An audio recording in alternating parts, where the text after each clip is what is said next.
Hello everyone! This is Aisel Valente, your real estate broker. Right now, nandito tayo ngayon sa Phase 3 ng Royal Tagaytay to feature this modern type house dito sa Phase 3. This is a titled property.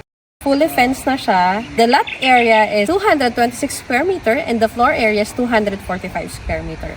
So it has 5 bedrooms, 1 sa baba and 4 sa taas. Meron siyang guest room and it also has 5 toilet and bath.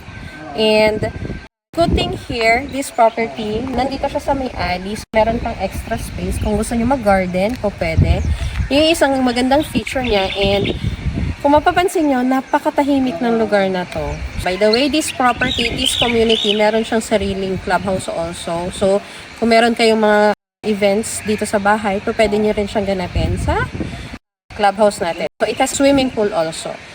So, kung may mga kids na gusto mag-enjoy, lalo na this summer, pwede po tayo doon sa clubhouse. Right now, pasukin natin tong loob to check kung anong meron dito sa loob ng area. By the way, this property is fully maintained house. So, let's see and check inside.